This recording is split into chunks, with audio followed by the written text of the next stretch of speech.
Hello everyone, कैसे हैं आप लोग? ठीक ठाक।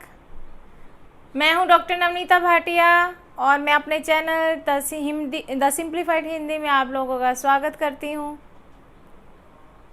आज मैं आप लोगों के पास जो विषय लेकर आई हूं वो मैंने कक्षा 9वीं में से लिया है और कविता है बच्चे काम पर जा रहे हैं, जिसके कवि हैं राजेश जोशी। बहुत सारी वीडियोस मैं पहले भी लेकर आई, आप लोगों ने बहुत सारे उसके ऊपर कमेंट्स दिए, जिससे मुझे पता चला है कि आपको मेरी वीडियोस अच्छी लग रही हैं। धन्यवाद आप सबका। ऐसे ही कमेंट्स देते रहिए, वीडियोस को शेयर करते रहिए और लाइक करते रहिए, ताकि मेरी वीडियोस आगे पहुंच सके, दूसरे लोग जो हैं वो भी इनको देख सकें।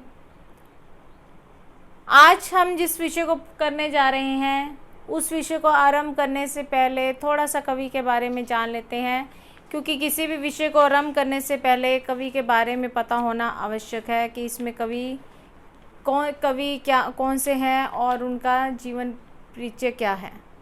तो इसके कवि हैं राजेश जोशी। इनका जन्म 1946 में मध्य प्रदेश के नरसिंहगढ़ ज़िले में हुआ था और इन्होंने अपनी शिक्षा को पूरा करने के बाद पत्रकारिता को अपनाया और उसके बाद ही ये अध्ययन की तरफ मुड़े। यानी कि पहले इन्होंने पत्रकारिता की और उसके बाद ये अध्ययन की तरफ मुड़ गए। और इसके साथ ही साथ इनका जो साहित्य था उसका लेखन कार्य भी चलता रहा, यानी कि साहित्य के लेखन कार्य की तरफ ये चलते रहे।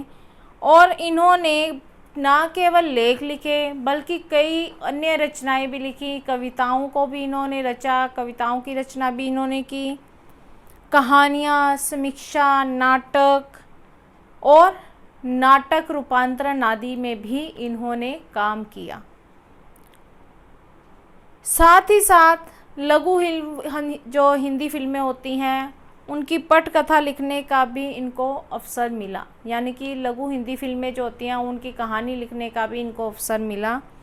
और इन्होंने कई तरह के अनुवाद भी किए और इन्होंने प्रसिद्ध कवियों की जो कृतियां थी उनकी पद्धति पर स्वतंत्र अनुरचना भी की। इनकी जो रचनाएं हैं बहुत ज़्यादा प्रसिद्ध हैं, बहुत लोगों ने इसको सराहा है और इनके काव्य में गहरी आस्था कविताओं के प्रति झलकती है और इनकी कविताओं में मनुष्य के प्रति जो दर्द है वो बहुत ही ज़्यादा दिखाई देता है, बहुत ही मार्मिक ढंग से दिखाई देता है। और वही दर्द जो मनुष्य के प्रति जो दर्द है वही दर्द इनकी इस कविता बच्चे काम पर जा रहे हैं में भी दिखाई दे रहा है। इसमें भी कवि ने छोटे छोटे बच्चों के ऊपर बात उठाई है कि जो छोटे छोटे से बच्चे हैं जिनकी उम्र अभी पढ़ने लिखने की है, खेलने कूदने की है, वो ये छोटे छोटे से जो बच्चे हैं वो इस उम्र में काम पर जा रहे हैं और लोग उनको काम पर जाते हुए देखते हैं, लेकिन कोई भी इसके लिए आवाज़ नहीं उठाता है।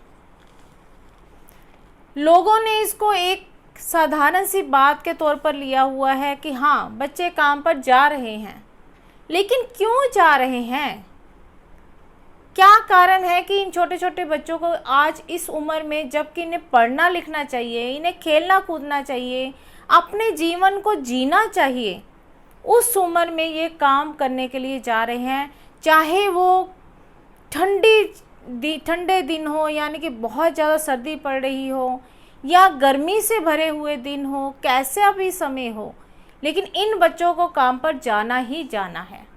तो यही बात जो है वो कवि ने अपनी इस कविता में उठाई है, ताकि लोग जो है वो इसके दर्द को समझ सकें और उनको इसके बारे में पता चल सके। और वो कहते हैं कि वो इसे प्रश्न के रूप में लें, ना कि एक साधारण बात के तौर पर इसको लें।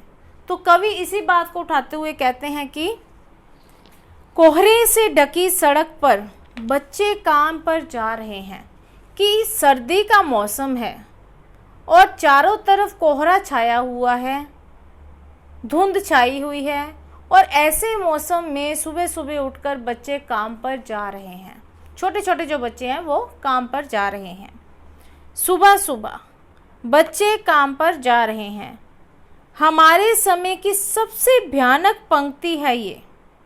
कहते हैं कि आज के समय की सबसे भयानक पंक्ति किसे माना जाता है, भयानक वाक्य किसे कहा जाता है, भयानक लाइन किसे कहा जाता है, कि जो बच्चे हैं वो सुबह सुबह कोहरे से भरी हुई सड़क पर, जबकि आम इंसान निकलते हुए डरता है कि इतनी सर्दी है, उसे अगर सर्दी थोड़ी कम हो ले तब बाहर निकलना है। इंसान, आम इंसान, बड़ा व्यक्ति जो है वो भी डर जाता है, लेकिन इस समय में भी छोटे छोटे बच्चे काम पर जा रहे हैं।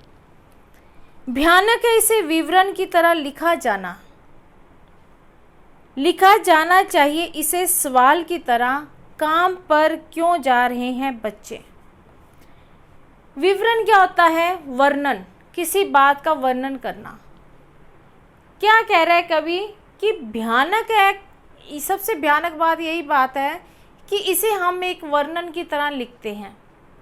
कहते हैं इसे इस तरह से नहीं लिखा जाना चाहिए, बल्कि इसे एक प्रश्न की तरह पूछा जाना चाहिए कि बच्चे जो हैं, वो छोटे छोटे जो बच्चे हैं वो काम पर क्यों जा रहे हैं, क्या कारण है, इनकी क्या मजबूरी है, इनके माता पिता की क्या मजबूरी है जो इनको काम पर भेज रहे हैं, और बच्चों की क्या मजबूरी है जो वो काम पर जा रहे हैं। क्या अंतरिक्ष में गिर गई हैं सारी गेंदें? अब कवि जो हैं वो एक प्रश्न उठाते हैं कि जो छोटी छोटी गेंदें हैं, बोले हैं बच्चों के खेलने के लिए, वो क्या जब बच्चों ने उसको आसमान में उछाला तो क्या अंतरिक्ष जो है वो उन सारी गेंदों को खा गया? सारी बोले गेंदें जो हैं वो अंतरिक्ष में गुम हो गई। क्या दीमकों ने खा लिया है सारी रंग बिरंगी किताबों को? कहता जिन किताबों को इन छोटे छोटे बच्चों को पढ़ना चाहिए था, उनकी उम्र है उन छोटी छोटी रंग बिरंगी किताबों को पढ़ने की, तो क्या उन सारी किताबों को दीमक ने खा लिया है? यानी दीमक लगने से वो सारी किताबें ख़त्म हो चुकी हैं। आगे वो क्या कहते हैं, क्या काले पहाड़ के नीचे दबकर रह गए हैं सारे खिलौने? कहते जिन छोटे छोटे खिलौनों के साथ इन बच्चों को खेलना चाहिए था, क्या वो सारे छोटे छोटे खिलौने जो हैं वो किसी पत्थर के नीचे आकर दब गए हैं, यानी कि वो टूट चुके हैं पत्थर के नीचे आने से? क्या किसी भूकंप में ढह गई हैं सभी इस मदरसों की इमारतें? मदरसे क्या होता है? पढ़ने की जगह, विद्यालय, जहाँ पर बच्चों को पढ़ाया जाता है। तो वो क्या कहते हैं कि क्या कोई ऐसा तेज भूकंप आया था कि उस भूकंप के कारण जितने भी मदरसे थे, जितने भी विद्यालय थे, क्या वो सारे के सारे ढह गए हैं, यानी कि ख़त्म हो चुके हैं? क्या सारे मैदान, सारे बगीचे और घर के आंगन ख़त्म हो गए हैं एकाएक?